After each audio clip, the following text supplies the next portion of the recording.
Welcome to the I'm Such a Pisces podcast. We're two friends taking an explorative journey into all things astrology and a little woo. I'm Christine. I'm a creative, intuitive counselor and coach, and astrology enthusiast. We Pisces like to wear all the hats. You can find me on IG at The Dreamy Piscean. And I'm Shelby.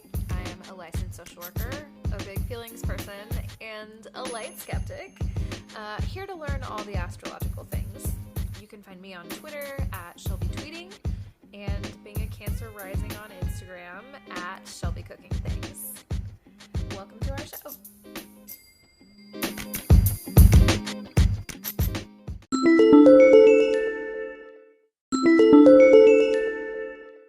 Welcome, people. Welcome back to the I'm Such a Pisces podcast. I am Christine.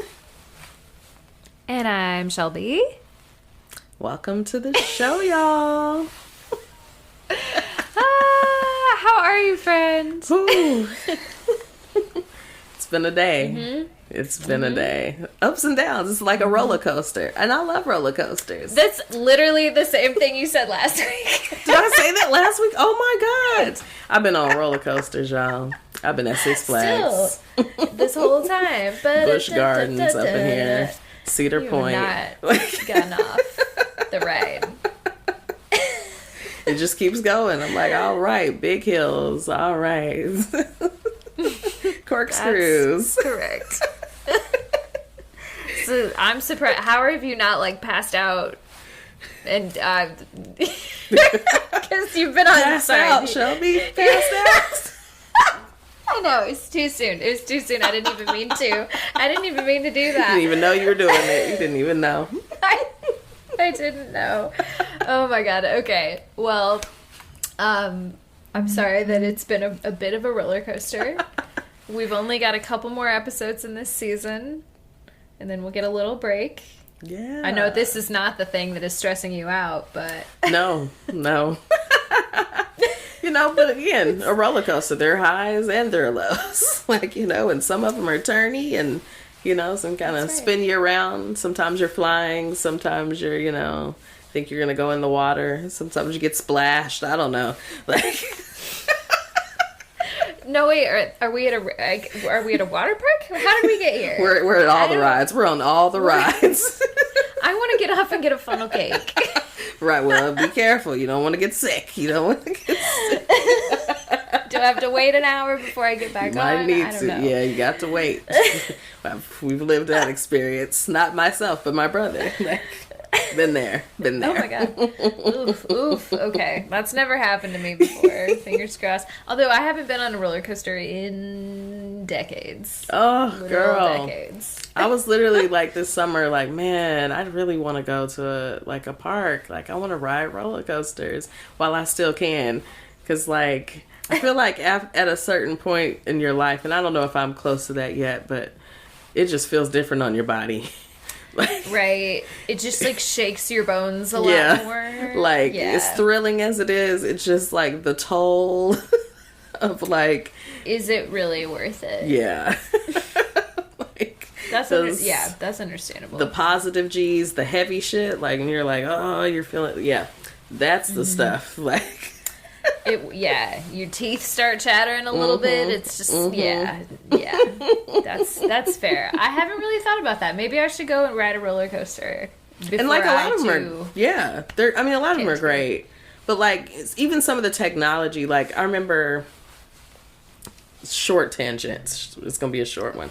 Of course. But, so my brother and I, or my family, we went up to Cedar Point. This is some years ago. But there's a coaster that was really popular in the 90s it was the first metal upside down kind of coaster that could go upside down, do this little corkscrew thing. And so Yep. Now this is in the 2000s now that we're getting on this roller coaster. And so it's one that it has the overhead harnesses and your head is in between.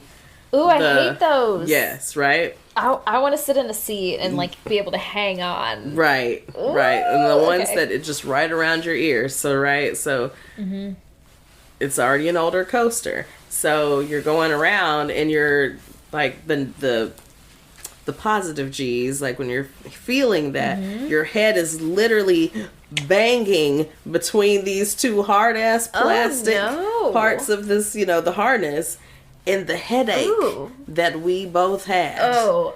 After we got off that thing, we were like, yes, I think that's the end of that kind of roller coaster.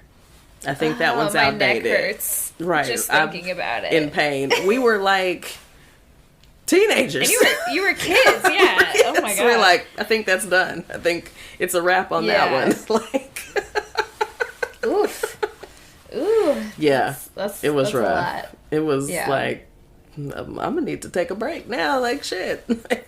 You know, fuck me up.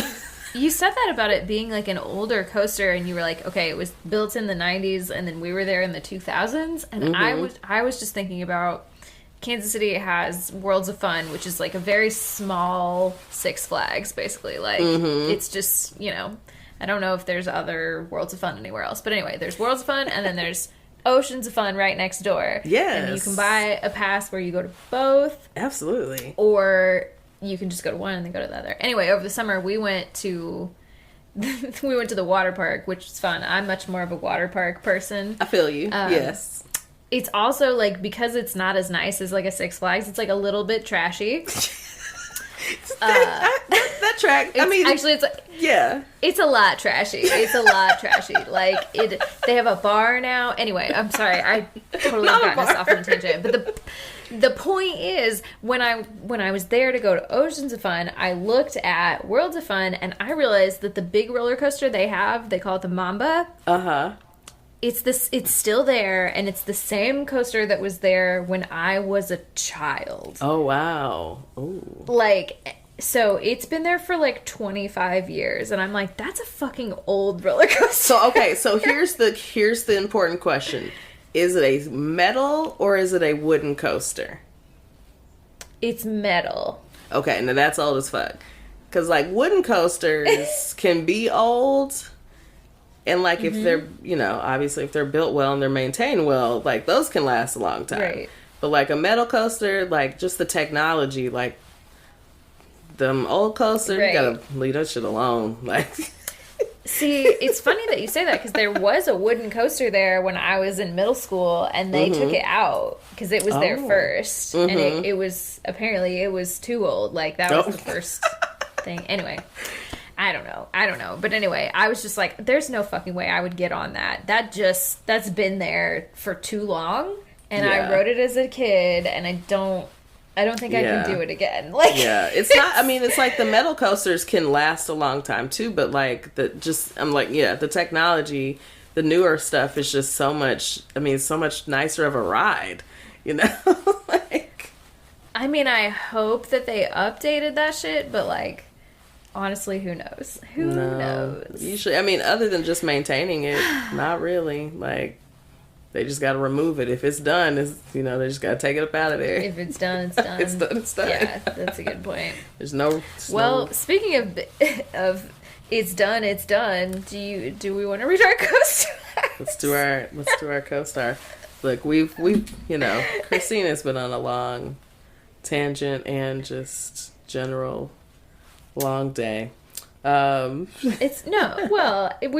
know you have things to do. No. And I'm just trying to, get us through. Drive the boat. We gotta drive the boat. Like, it's got to be driven, because at this point we'd just be out here waiting. I don't know, waiting in the water. Here we go. All right, we've gone to church.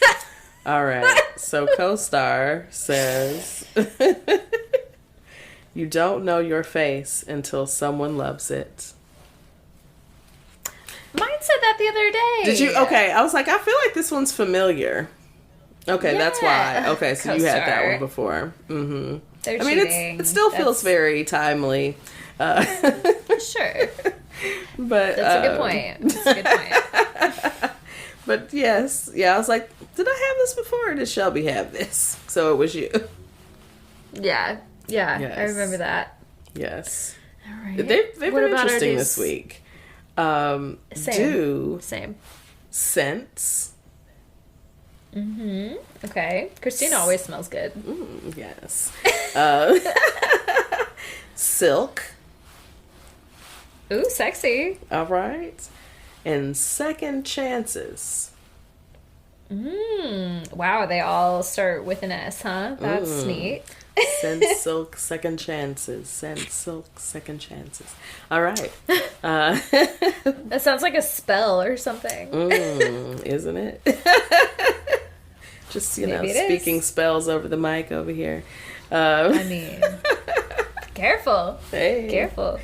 I'm witchy.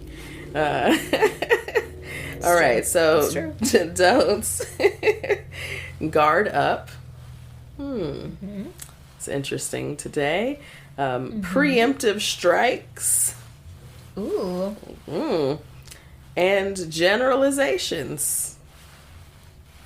Okay. Some Noted. very interesting things there. I'll keep How does that it in feel? mind. Some of that feels very relevant. Like, because I was about to be in a... Let me just cut. I don't know. I'll be back and forth. I'm just seeing. And we know why. But yeah. What's your co-star giving you? What is it giving me? Okay. So I've also had some good ones this week. I'm going to blame it on eclipse season, which we will talk about soon. Yes. But my co-star says, what you risk reveals what you value. Which I thought was interesting. That is interesting. I'm going to sit with it for right. a little bit. Right. It's like, I'm going to process that. Thank you, co-star. Now I've got to think about that. Right. I wasn't really like trying to think about it, but wasn't trying to I do am that. now. Here you have brought it to the forefront. Right. My do's include best interest, timing, and prioritization. I feel like it's a message coming through.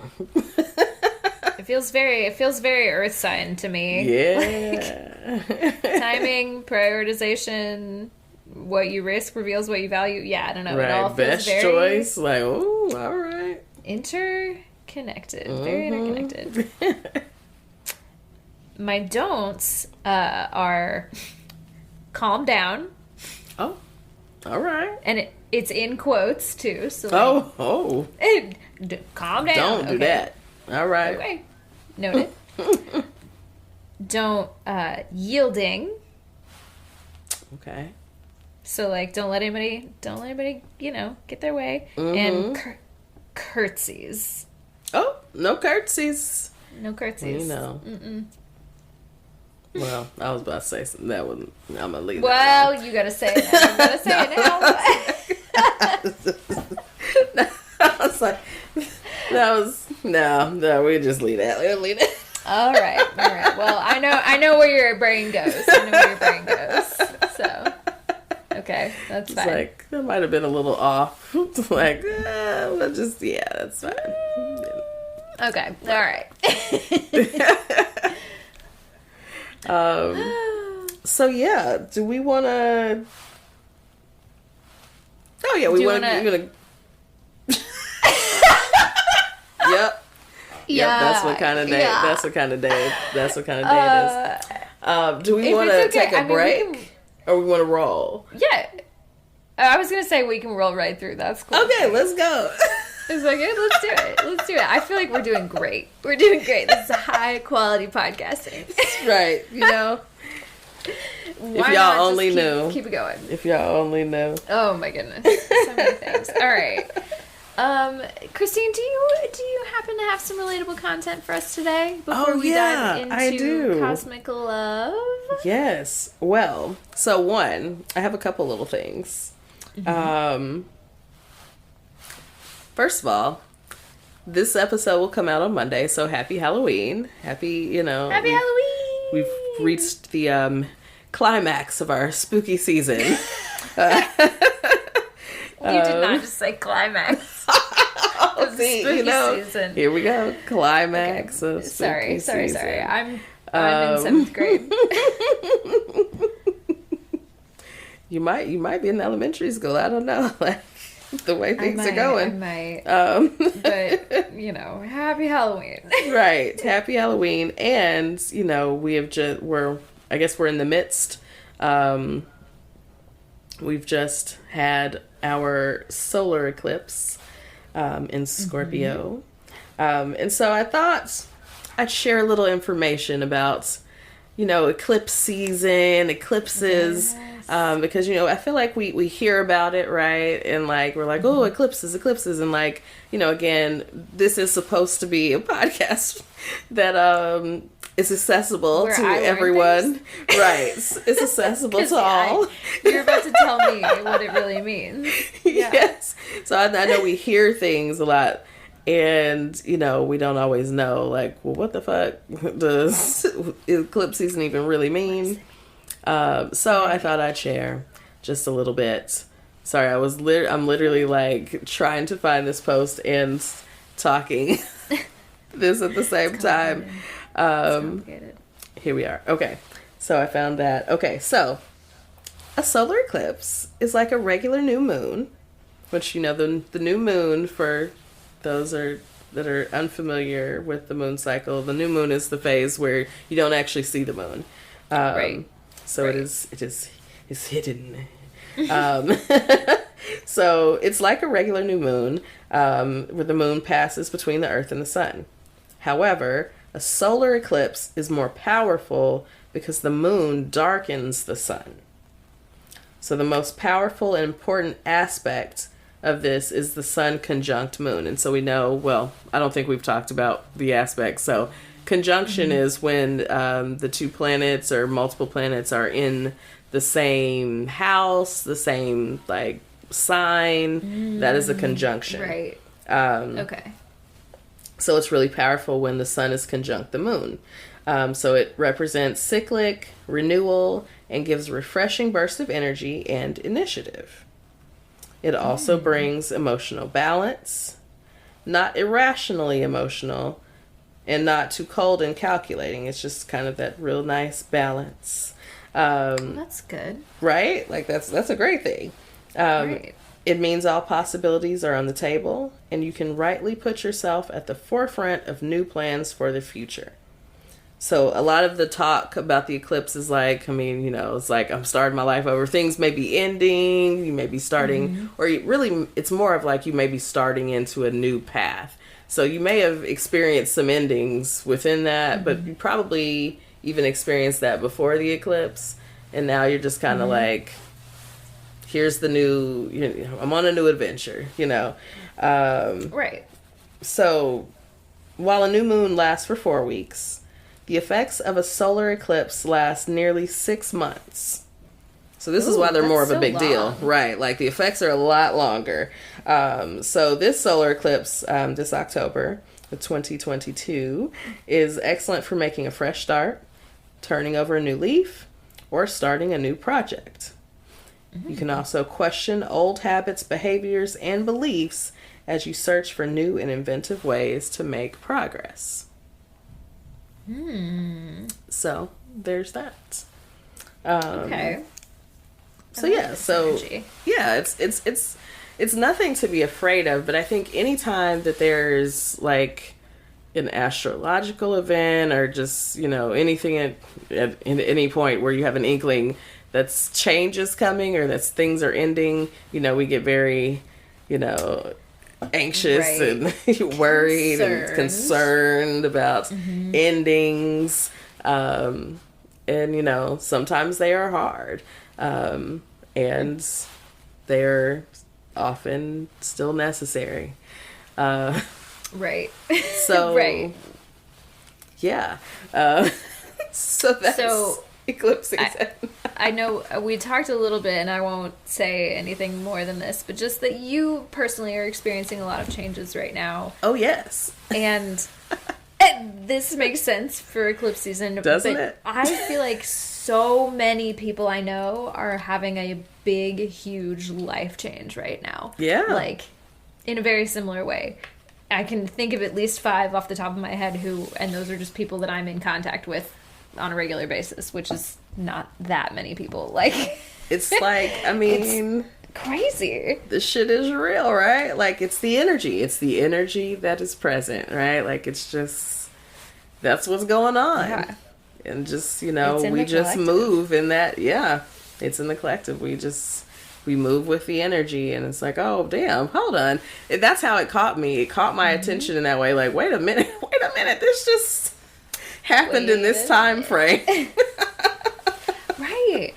So it's the other interesting thing is, and I want to save most of this for my Pisces moment of the week, but like you said that, and I was just like, there have been so many things that have happened recently that have given me more of an inclination that this is just like so fucking accurate. Because I think I came into this a little bit like, yeah, I'm into astrology. I think it's really interesting. I'm open to a lot of spiritual things, but also I'm a little skeptical about everything. And I was telling somebody the other day, one of my friends, I was like, you know what? I can't pretend anymore. I'm just a real fucking spiritual bitch now, and I can't unsee it. I mean, it just is what it is. I mean, when the awakening happens, It's just like, I don't know what to... Yeah. It's wild. Like, you just start seeing stuff. You start seeing synchronicities. You start, you know, things start just lining up. You're like, hold on, wait, okay. Yeah, it just starts clicking, and you... So remind me to touch on this again in the Pisces moment of the week, because it's very related. Yes. So, yeah. Okay. Oh, well... But that was very helpful. Okay, yeah. Yes. What else do we got? Okay, I have a celebrity birth chart for you because I feel like it's role reversal this week. It's meaningful. So I know your love for Mac Miller. Oh, you're gonna make me cry. Oh, don't cry. But it just felt, I was like, oh, no, not really. I want to do this. Okay. Oh, yes. I loved Mac Miller so much. Yes. Okay, yes. Please. Okay. Oh, so I've got. Friend. Yeah, you know see, me. Look at us. Would you like to guess his sun sign? Ooh, okay. So I don't actually know. I feel like I should know, but I don't. It's okay. You want an element? You want to work with the element? Yeah, give me an element. An element. It is Earth. He's an Earth sun. Oh, is he a No, but close. A Capricorn. Okay. A Capricorn? Okay, I was going to say, he's definitely not a Taurus. Wow, a Capricorn. Okay. Does that feel, how does that fit with, you know, I know it's probably more of a rising thing, so we'll see in a second how you feel about rising, but how does that feel? Okay, so I see it only because, like, he got started very, like, pretty young. Like, he was, like, in high school and was very much on the trajectory of, like, I'm gonna make some money, but I think he sort of grew into more of a water sign personality later. So I'm gonna guess like a water moon or a water Mercury maybe. Ooh. Okay. Water moon. You're on with water moon. Oh. Come on, give me the sign. Ooh, okay. Okay. Water moon. So part of me wants to say Scorpio. Oh man, I see what you mean. This is hard. This is the first time I'm on this side of it. And it's so fun. Because I'm just like, okay, so my first instinct is Scorpio because like Frank Ocean was Scorpio. Like a lot of like deep, poetic, nice, like kind of voice. But also like a little hint of darkness, you know? Ooh. There's some mystery. There's some side you don't see. There's some macabre. I don't know. It's hard. I know. See? I know. It's hard. It's like, ooh, the pressure. Okay, I'm going to go with that. I'm just going to go with my gut. Okay. Scorpio. It's not Scorpio, but it is Cancer. Okay. Ooh, okay. You know what? I see Cancer it. Cancer is a little bit like a less heavy water sign energy to me. Yeah. Yeah. But it's, I'm with you. Okay, so let's go rising. Okay. Do you want the element or do you want to try to guess it? Well, I guess water, moon. Give me an element. Okay. We are air rising. Air rising. Ooh. Okay. Well, it's not Libra. I don't think it's Libra. Okay. It's not Libra. Okay, good. All right. Like, it can't be Libra. There's no way. You know what? I'm gonna go Aquarius. You are correct. Yes. Ooh, yes. Okay. So we're Cap, Sun, Cancer, Moon, Aquarius rising. Okay, so we're gonna go to our little three. All right. So we'll start with Mercury. We are Earth sign Mercury. Earth sign Mercury. Okay. This time I am gonna say Taurus. We're Capricorn. Ooh, Capricorn. He's got some Cap energy. He's got some Cap energy.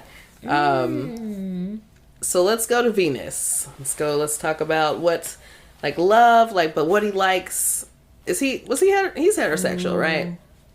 Yes. Okay. As far as I knew. Yeah. Okay. Like what he likes women and, like, you know, beauty, like values, all that stuff. Style. So we are Fire Venus. Fire Venus. Okay.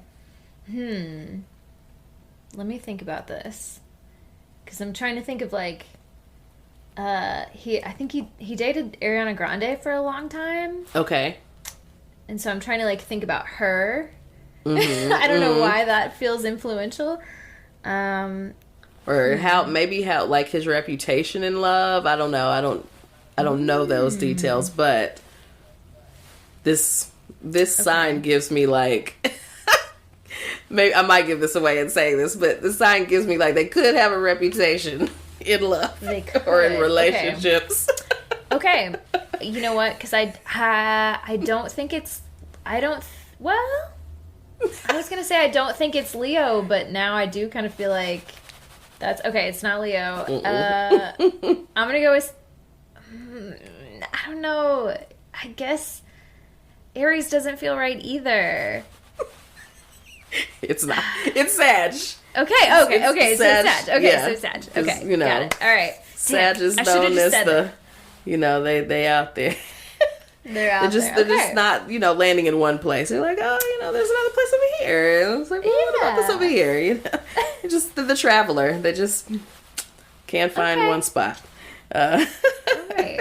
I like it. So all right. Our last one is our Mars sign. So again, we're back in the Earth signs. So Mars is kind of more of his, like, maybe more of his masculine energy in general.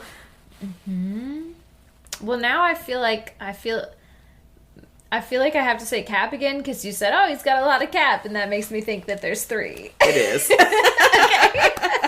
So some strong. Okay. He has strong Cap energy. Yeah. Okay. With that, how many do you have to have for it to be a stellium? So, if it's in the same house, then it's a stellium. It's only if it's in the same house. Okay.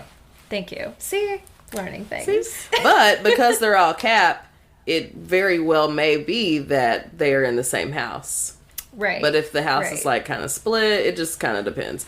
But yeah, like, he probably does have a stellium in the same house where Capricorn is. Yep. Interesting. But, well, thank you, friend. That was so much fun. Yes. Okay, so the last piece of relatable content that we have, and I'll try to make this kind of quick. Do we want to do a Cosmic Love recap? Let's do it. Do you want me to give you a spoiler alert? Spoiler alert. Like, I mean, I'm about to spoil it for Christine. I'm telling you, life has been life. I've barely even really watched TV, like, in the last couple weeks, but I continue to forget to watch the finale of the show. So Shelby is about to just give me the tea. Yeah. I sure am, because you know what? I'm not gonna lie. It was boring. It was boring. It was anticlimactic. It really was. Like, it was a good show, but I feel like they tried hard to spice it up, and it just didn't really land for me. Yeah, I so gotcha. I'll just give you a little recap, and then I'll tell you what happened at the end. Yes. Okay, so it opens, obviously we left off on a cliffhanger. Mm-hmm. Because Connor had not yet proposed, and it was like, is he, will he, won't he? Right. And this was the one thing, but it was, the opening of the episode, so it's, doesn't really carry over, but it did surprise me. He did, in fact, propose to Yana. Wow, okay. I did not think that was going to happen. I didn't either. He really did. I didn't see it. Wow, okay. Yeah, so we open up like that, which is great, but then, and then they celebrate. All the couples are out there like, oh my God, great. So, okay. Right. Connor looks terrified, but, he's somebody that forced him into this. Right, exactly. I'm like, who coerced you and told you this was a good idea? Right. They offer you some more money or something. Like, what have you been given, sir? Right. Because you were not. Did they say, we'll pay for your divorce. It's fine. Right.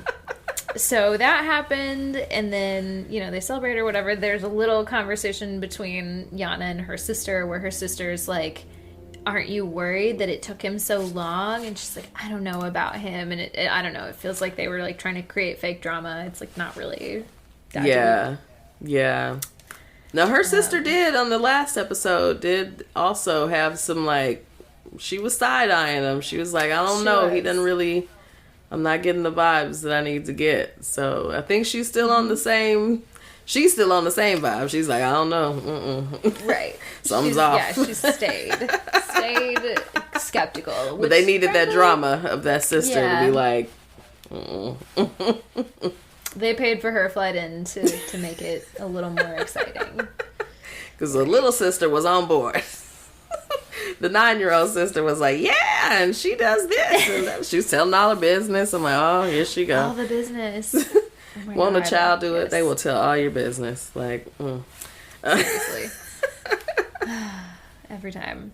Yes. So then the next thing that happens after that, that's kind of what we open with. And then we immediately cut to everybody's wedding dress or tux shopping. Like all the guys and all the dads are together going tux shopping. And then all the girls and the moms. Mm-hmm. So like the in-laws moms too are also there. Right. And okay. It's really, they're shopping for dresses. It's really pretty drama free. Like, there's just like some, oh my God, and like Jasmine's mom starts crying, like, oh my God, you look so beautiful. Can't believe this is happening. Just like a lot of that kind of stuff. Nothing really too exciting until we move towards the next scene, which is bachelor and bachelorette parties. Oh, here we go. So the same group of people that went like dress shopping with the girls, like the mother-in-laws and the sister, like Chris's sister is also there on the bachelorette party. Like they're all, and goodness. When I say bachelorette party, I'm like big air quotes because it's like they're having some casual drinks together and like, calling it a bachelorette party. It's not like a big to do. So I'm like, why are they there? No. I will say, so they're everybody, and you get the parallel, like the boys over here, the girls over here. Right. They're not, in the vicinity, but like they're showing us both sides. So everyone's having a couple of drinks, and then all of a sudden this person comes in to both of them, and it's like one of those. Have you ever been to one of those true romance parties or like? Yes, I know what you're talking about. Yes. Yeah, where they're like trying to sell you sex toys, and it's kind of like Mary Kay, but like for sexy stuff. Yes.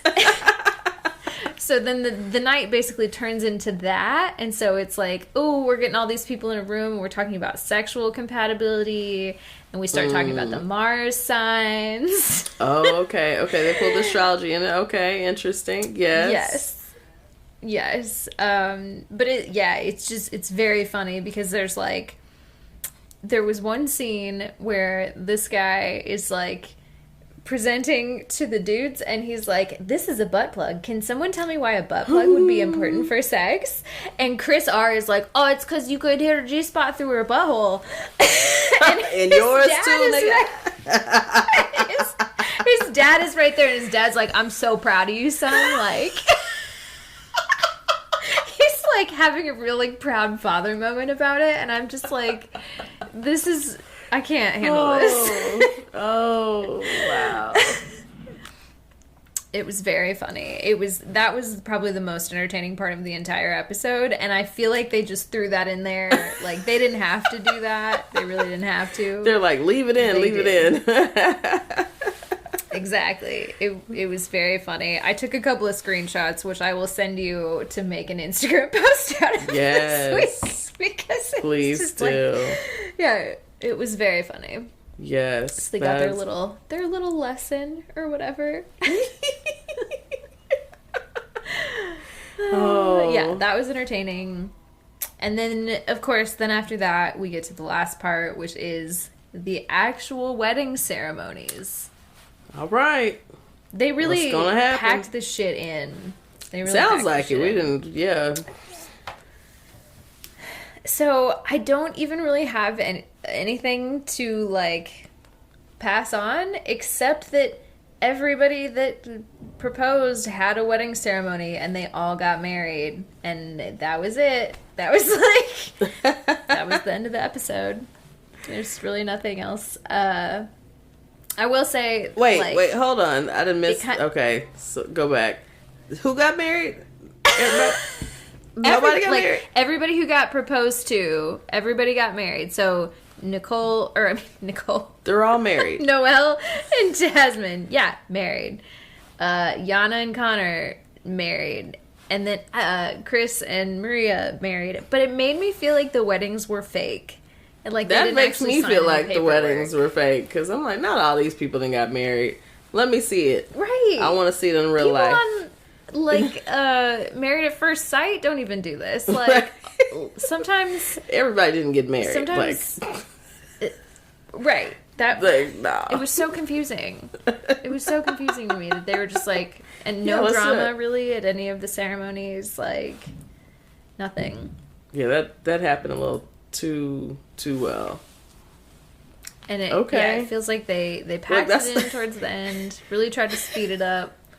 I don't know. I was like, wait a minute, did I just miss something? Did you say what happened? Did you just conclude? Like, you were at a conclusion, married. And I'm like, wait, you didn't tell me a story. Like, where was the rest? Nope. Everyone got married. Okay. Really. What?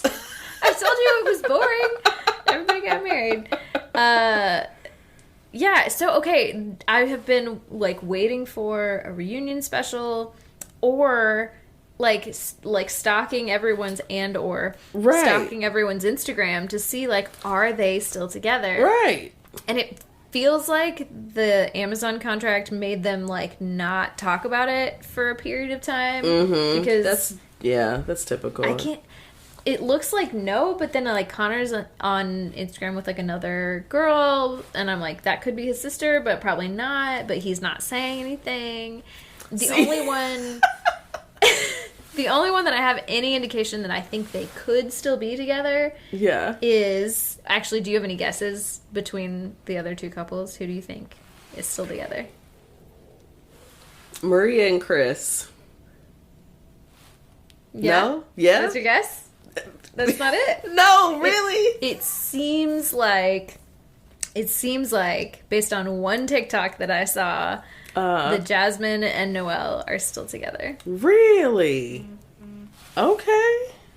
We love it for them. They actually seemed like they really liked each other, though. Yeah. So. Okay. Look, that a real something happened there. Okay. I want to keep rooting for them. I really hope that they did stay together. Yeah. It was like sort of a cryptic TikTok. It was like, everybody is always asking, are you guys still together? And then it was just like a bunch of pictures of them together. So it was like, are they hanging out? Are they actually together? Is this just trying to, like, is this just for views? Like, I don't know. It's hard to say. Okay. All right. Go ahead, y'all. But yeah. I'm not mad at it. I'm not mad. I'm not hating at all. I just was shocked that everyone got married. I'm still shocked. Because usually somebody backs out of that shit. Not what we expected at all. I'm like, I mean, I love astrology, and I believe in it, but this is still a reality show that happened over a course of 2 weeks. So right, yeah, it's something. It's something. But anyway, that I think concludes our relatable content for this week. Unless you've got anything else for us. That's it, y'all. We related. All right, we are so related. Oh my god. Okay, let's take a quick break, and then we'll come back with some meats. Welcome back, y'all. It's time for the meats. The meats. Oh my god. Yes. So, Christine, what do you have? This week, we are concluding this part of the house series for this season. So we're not done. Yes, right. Because it's 12 houses. There's more houses. We know what's going on, y'all. But for this season, this is the last episode. We're going to cover houses. So this week we're getting into house 7 and 8. These, good time houses. Good times. Good times. Maybe. We like that. We'll see, won't we? Well, 5 and 6. 5 was cool. Cool. 6 was questionable last week. So, right. Work. Let's see. Work. What do we have? Hopefully this is more exciting. Well, we're talking about marriage and partnership for the first house, which is the 7th house, not the first house, but the 7th house. This is our house of partnership and marriage, also commitments. Oh, so, okay. Yes. The natural ruler of this house is good old Libra. Libra loves love and loves relationships. Of course it is. Yes. Yes. So right. Our keywords here in this house are romantic partnerships, husband or wife, marriage, the ability to work harmoniously with others, open enemies or adversaries. A nemesis, perhaps. So an interesting part of this house, the ideal partner or the shadow self. Okay.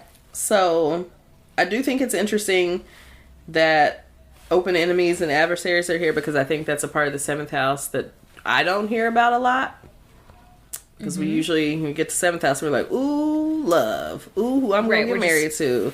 Like, focused on the love part. Right, yeah, but that goes both ways. That goes both ways. It's a thin line between love and hate, baby. Yes. Yeah. Yeah. Passion, These are strong relationships, whether they're positive or negative. Exactly. So, this house rules our long-term relationships and marriage. And it reveals our shadow selves and our ideal partners.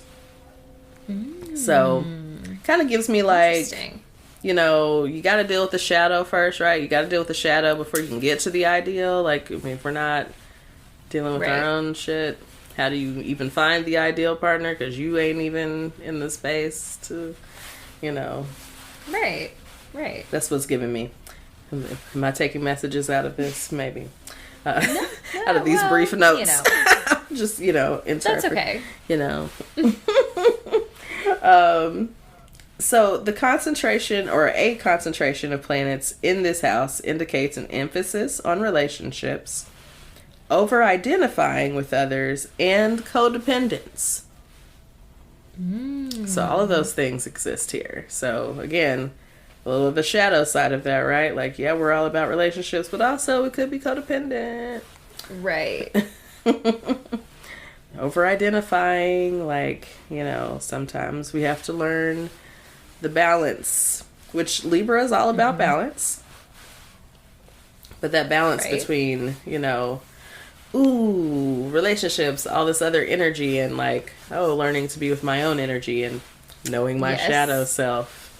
Yes. All right. So, interestingly, this house also indicates open enemies. Like people that of course don't fuck with you. the other side of that makes sense. And I guess emphasis also on open enemies, right? Not necessarily people that you don't know that are secretly plotting against you. But Okay. These are people that are known to actively hate you. Actively hate you. Hate that ass. Like, cool. They make it known to you. I'm like, I appreciate those. I always appreciate people that just put it out there. Please be upfront about it. I'd much prefer that. Yeah. If you don't fuck with me, I would like to know it so I can not fuck with you. That is fine. So, it's a good time. Like, I don't like the people that you gotta figure out later. Like, the ops, if you will. The ops. The ops. Oh, y'all. See, it's a tangent we can't go on tonight, but that had a relevance to this week. You did. So, planets and signs that fall here are going to show how we relate to relationships and marriage. The example's going to cover it. One of my planets is one of the examples for this. And I'm like, ooh, this is interesting. This is getting interesting right now, too. So, for example, if you have Capricorn in the 7th house, that may mean that you tend to marry traditionally. So, Capricorn is all about, the traditions and, like, we got very the structure, very dad energy, yes, like traditional. So, you might have a more traditional marriage. So, now, my one of my 7th house placements is Uranus. And so, Uranus in the 7th house can mean an unusual approach to love or difficulties stabilizing committed relationships. Well, here we go. Christine's chart, really reading her. I'm like, could be both. Could be both. Could be both. Not could or, be. But both. Like, it's unusual possible. Approaches and maybe difficulties. I don't know if it's difficult for me to stabilize relationships. I think it's like, maybe that is the stabilization. I don't know. It's like, okay. Yeah, well. Maybe long term. Like, it's like, yeah, we were stable for a while. Right. You started off really strong, really stable, really early on. And then it was you like, go into it stable, but eventually it's just like, things happen. Maybe this is not quite it. Yeah. We'll see. So there's so much, and this makes so much sense. Again, we're Pisces, so we're already over on this side with commitments. Then I've got this Uranus in the 7th house. It's like signs. So I have Saturn in the 7th house. Same. Yes, I also have Saturn in the 7th house. So any indication of like where that would show up? Because that's Saturn gives me like big choices, life things you gotta deal with. Again, daddy energy. Yeah, like Saturn, it also has some of that energy. I think it's more of, I'm trying to confirm this before I say it so I don't have to correct myself. I'm going to consult our Sanctuary app for this one because it's a quick get to here. Yes. Saturn in the 7th house. These individuals have a mature view. Here we go, mature view of partnership, but should temper their strict side to bring their best to a union. So, sounds like, some of that, maybe, you hate to say rigidity, but like the structured, there's a lot of structure, right? So kind of softening some of that, some of those expectations, if you will. But yeah, but mature, mature view of partnership. So I'm like, also both of those planets exist in the same house for me. So yeah, that's interesting. Unusual stuff and mature views. What sign is your Saturn in? My Saturn is in Scorpio. Does that affect it? Because if it's in the 7th house, does that also play a role? Yeah. So I mean, I have like can't be more than like a few degrees of Scorpio in my 7th house. Most of my 7th house is Sagittarius, which is also interesting, right? Like, you know, we got the Traveler, we got Uranus hanging out over there, and Saturn. I don't know. There's some weird energy over in the 7th house for me. Yeah. May explain why I am still not married. Or not still, but you know. I'm like, I don't know. It might happen. Might not. I think we released it. I released it.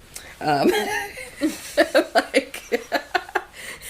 she released it. There you go. I released it.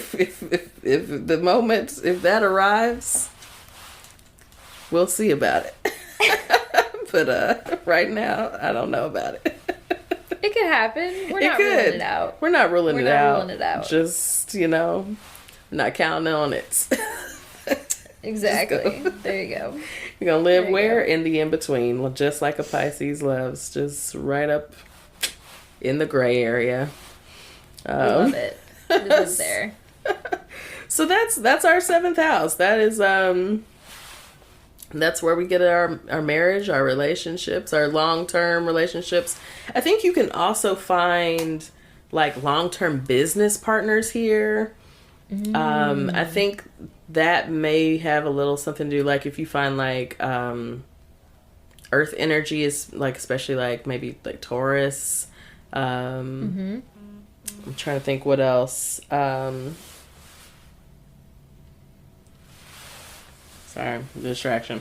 But yeah, I think Venus in the 7th house. So Venus, you know, also gets lovey, but also gets into like values and things like that. So, and like possessions or money, stuff like that. So like you can find business partnerships or partnerships where money is involved or making money is involved. So all of those things can happen in our 7th house. Okay. So next we're going to get to our 8th house. 8th house. And if you remember, you know, if you're following around your zodiac wheel, the 8th house is ruled traditionally by Scorpio, which means this is the house of sex, death, and rebirth. Now this one sounds fun. Good times over here. Very interesting in the 8th house, I will say. So the key words for this house are sex, death, inheritance. That's an important one. Deep psychological work. Birth, rebirth, healing, and mysticism. So we're not all over the place, but like, again, one of the interesting parts of the 8th house to me is, again, you start talking about inheritance, because it's not a theme that people tend to think about. Right. I mean, I think even with like astrology, like we're like, oh, inheritance. But you can find, you know, sometimes you can find some money in the 8th house. But it usually means someone has died. So, you know. Right. Also, inheritance, like, I know that can mean like getting money, but that can also, that also gives me like traits that you inherit from your family. Could be. Or like, I don't know if that's the same thing or if it's double meaning or what. It might depend on what the planet that's finds itself in that house is, or the sign. Yeah. Interesting. Could be, you know, if you had like a Cancer in the 8th house, I don't know, maybe that could give you something. You know, Cancer gives us the family. And that traditions and like things passed down. Also, that's kind of Capricorn as well. They're on that axis. But yeah, could be. That's an interesting thing you brought up there. So sometimes I feel like because I don't know anything and then I bring up something, you're like, I don't know where you got that, but I see it. No, not like that. No, I know. That just makes me laugh because that's what I think of. I'm just like, I don't know anything. I'm just saying shit over here. No, No, that really Okay, no, that sorry. really was interesting. No, that was an interesting thought. Like okay, sorry. the inheritance part is just like it's interesting in general. So it's like, yeah, I don't know, maybe Right. so. Like, something I didn't think about. Yeah. So, but other than that, we get into, again, our sex, death, and mysticism, birth, rebirth. The deep psychological work, again, it's like kind of the shadow work, but it's more, I guess the mental side of that. Right. Versus our 7th house, maybe like shadow work regarding relationships with people. I think there's shadow work in all the houses, right? Like, I think we could find shadow work everywhere along the wheel. Right. But yeah, so a concentration of planets here indicates the push towards deep inner work and transformation. Because again, we are birthing and rebirthing. So we've got to do the deep inner work. You can't transform without going through the process. Right.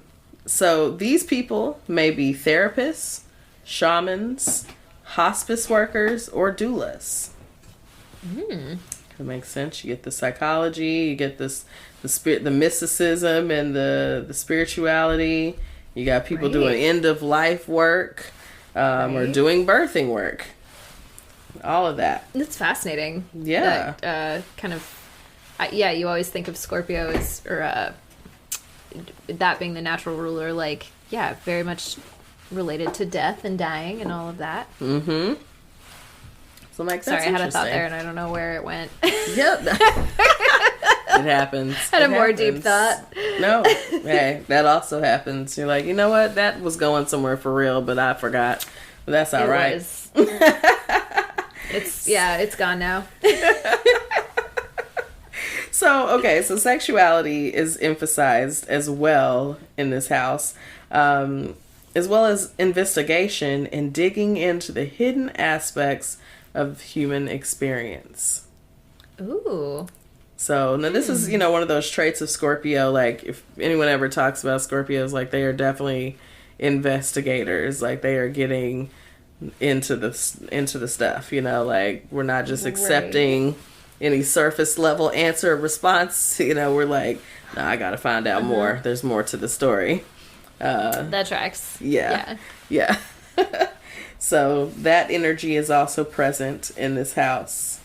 So planets and signs here can indicate how we relate to sexual intimacy. So there's that piece. So, again, you have your 7th house.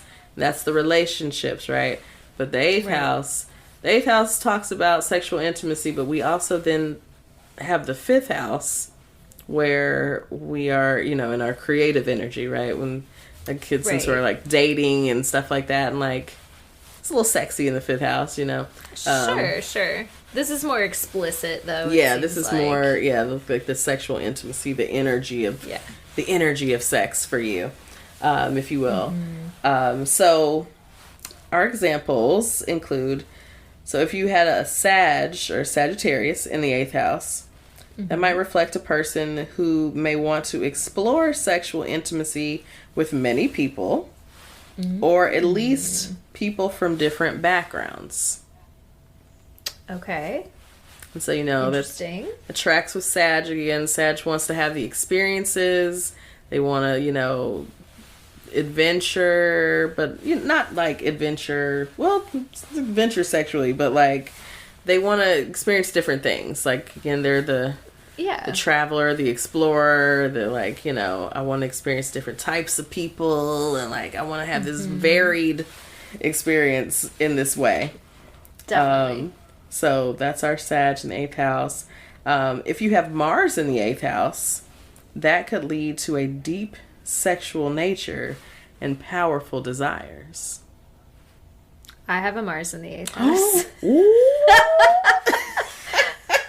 I think, let me look. Okay, also, I was looking at 2 different apps earlier. I think I lied, and I think what I actually thought was in the 7th house, according to this other chart, is actually in the 8th house. So I think I have I think my Saturn is actually in the 8th house. I think I have 3 planets in the 8th house. Got an 8th house stellium over there. Yeah. Yeah. So, wait, hang on. Let me look. Yeah. My Mars and my Venus are in the 8th house. Oh. What does that mean? And they're in Aquarius. Sexy. Yeah. Oh, and then it's Aquarius. So they're weird. You all over the place, girl. I know. I don't know. I want to know what that means. I feel like I don't know what to do with my Aquarius and Mars, or my Mars and my Venus in Aquarius. Is confusing. I don't know what energy that's bringing. I mean, it's like, it's the energy you put out, but it's also the energy that you want, you know? Like, it's what's attractive to you. It's weirdo energy. But you also put that same energy out there. Well, at least it's the same energy, you know? Yeah, you put out what you attract, I guess. I don't know. Yeah, because some of us are putting out different energy than what we asking for, and all kinds of, I don't know.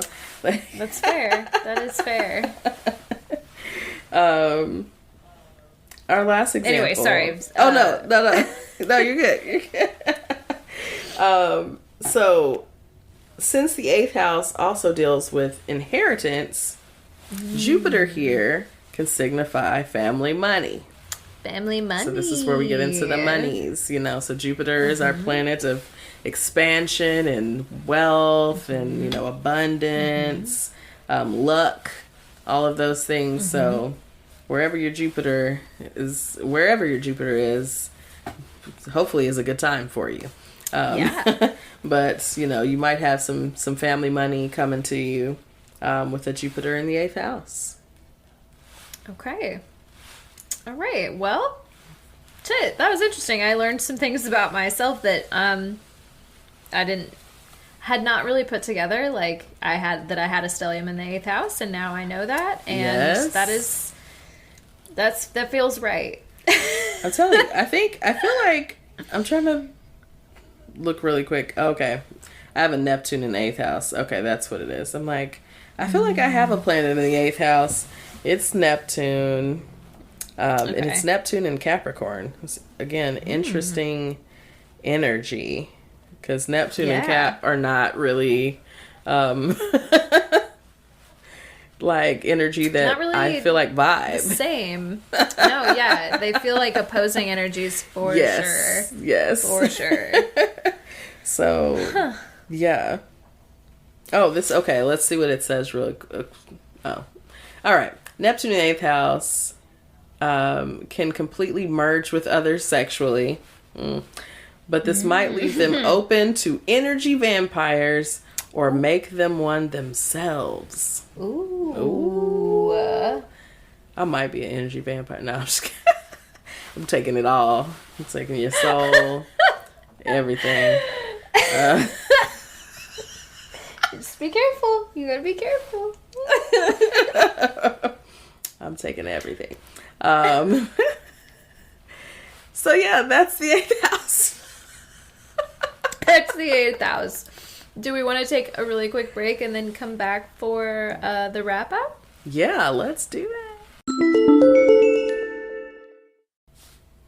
Hey y'all. We back. We back again. Ready to wrap it up. Wrap it up. So we were just briefly talking about this before we hit record, but Christine, do you have a moment of the week that you want to share, or do you just want to generally share that your life has been a Pisces moment of the week? My life has been a Pisces moment. It's a Pisces moment of life. It's just a Pisces, like, it's just an ocean. It's just waves, and we're swimming in it. We're just trying to. Again, we're still trying to swim. We might. We're. I don't know if we're surfing at this point. Like, I don't know if surfing is happening. We're just trying to swim. Stay afloat. Stay afloat. You know, I don't want to have any Jack and Rose moments. Like, you know, I feel like sometimes I feel like Jack. I would pull you onto the boat if I had to. Or onto the door that she's hanging onto. There was plenty of room. Plenty of room, girl. Plenty of room. She was stretched out. Absolutely. Rose was selfish, man. But anyway, She was privileged, so here we are. Well, there's that. But I'm trying not to freeze in the middle of the Atlantic. But we out here. We out here. Exactly. So yes, it's a Pisces. It's just like it's not even a moment. That's what it's just saying. It's just like the whole thing. The whole thing. So yeah, I mean, I can't even pinpoint anything. It's just all of it. All of it. I feel pretty similarly. I will say I texted Christine the other day because I was like, "What do you know about numerology? Like, what? Yes. Tell me some things about some numbers that I keep saying." Yes. Oh, and I still need to send you more of that information. Yes. Oh yeah, please do. So I keep seeing numbers, and as I said before, I feel like I'm opening myself up to it a little bit more, and I'm just like, oh shit, like this does feel like myself. Like I'm just learning, and I'm experiencing things, and I'm trying not to be weirded out by it. Yes. But yeah, I keep saying this, but I think there's a real astrologer here in town that I would like to go see and get a full reading done. See how that goes. I feel like I'm in need of one right now. It's eclipse season. So, but also I'm trying not to like do too much because I know you're not really supposed to do a lot of like magic things. Not that I think I have the capacity for that necessarily, but like you're not really supposed to be like practicing things like that when it's eclipse season. Is that correct? Yeah, I mean, I think you shouldn't like go out of your normal practice. I think that's more of the heating. It's like sometimes people don't try anything new. Yeah, like I mean, if you already have a practice that is consistent, I don't think it's like don't do those things. It's like don't start doing stuff. One, don't start doing stuff you don't know anything about. But two, don't start just doing stuff. Right. It's eclipse season. Let me start practicing magic or like doing rituals and things like that. Like don't mess. The energy's already here. You don't need to like add to it. You don't need to bring anything forth. Right. Yes. It's gonna do what it's gonna do. So you just sit back, trust. It's gonna happen. Yeah. So it's funny that you say that because the other night I was feeling very stressed about just life, and I was like, I feel like I need to take a bath. Like I need like a herb bath, which is something that I'd like just do regularly. Like I feel like even if there's not, kind of mystical things behind it, it just feels nice. Okay, if nothing else, right? Like let me have that. Let me light my little candles and journal a little bit and like put my little fucking energy rocks around the tub and call it a day. Have a good time. That's a beautiful ritual. Yes. I went to do that, and I realized that since we moved, I don't know where all of my like crystals and my energy rocks are. I like had not pulled, and I was like, oh fuck, they're in a box. Like they've been just chilling in a box. That's probably not good, right? Like you don't really want your energy rocks in like a dark box together. And so I went and found them the other day, and I swear to God, I'm like, am I crazy? I think one of them changed color. Oh. Like it used to be red, and I swear to God it's purple now, and I'm like, did I just buy this and did I forget? But I swear it used to be red, and I'm just like, what is it? I can't remember because someone gave it to me. It wasn't one that I bought myself. Someone had given it to me, and we were talking about it, and it was like before I was even really like into stuff like that, and I don't know, I just held on to it for a long time. But yeah, I don't know, I was like, I gotta look in to see what this is. So I'm gonna try to remember and look into it. Yeah. But anyway, that happened to me, and just like some other weird shit happened to me that I was like, I don't know about this. But anyway, all that to say, I feel like my Pisces moment of the week is that I remember you used to say, or have said to me at one point that like, as a Pisces, a double Pisces, in fact, the Pisces moon as well. Mm-hmm. You're just like really ready to jump in and believe things. Mm-hmm. Mm-hmm. And I feel like I'm finally, that like Gemini moon really kind of kept me from being like, I was always just a little bit like, I don't know. I don't know. I feel like I'm there now. You're much open. More than I was. You're just open. I'm open. You know, and that's what Pisces is about. It's an openness. It's just like, yeah, I'm receiving these things. You know, sometimes it does make you a little prone to believe things, and like you have to exercise the discernment, right? Like it's natural to be open, but then you have to remember to exercise the discernment about what you're being open to, which that I think your Gemini moon helps with that. You know, it's like, you know, it can get to the skeptical side, but it can also like help with that discernment. And so like for me, it's like I got to tap into like the other end of that axis, like that Virgo and energy. Though Virgo is also very spiritual. We don't talk about that as much, but like very spiritual, but like they're definitely bringing the grounding. Like Virgo is going to ask the questions, right? They want to know the details. Pisces is like, it sounds amazing. Like, yes. Sign me up. Utopia. You know? Love it. It's what I've been looking for my whole life. Yes. And so this is why we get drawn into like cults and things. It's like the big picture sounds great. But then, you know, the details, it's like, oh, it's actually some foul shit happening here. Oh, okay, no. Maybe this isn't what we thought it was.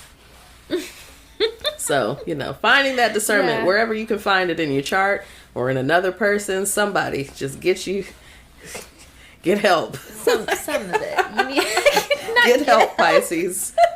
Get help. Like, we can say it because it's us. Because it's us as like, well. We are also get talking you somebody, to ourselves. Somebody or some other energy in yourself or in another person to just bounce something off of one good time. Like, what do you think about this? It's a good thing. It's a good thing. Accountability partners. We all need them. All right. Well, anything else before we get out of here, friend? I think that's it. I think we're going to wrap up the show. It's a good short and sweet one for y'all again this week. Hope you're enjoying that. We're getting to the end of the season, so balance. That's what you're going to get. You know, who knows? We go 3 hours in the last one. We don't even know what's going to happen. You know what? Next week might be a totally different ball game. Might be a different ball game. But enjoy these short and sweet ones.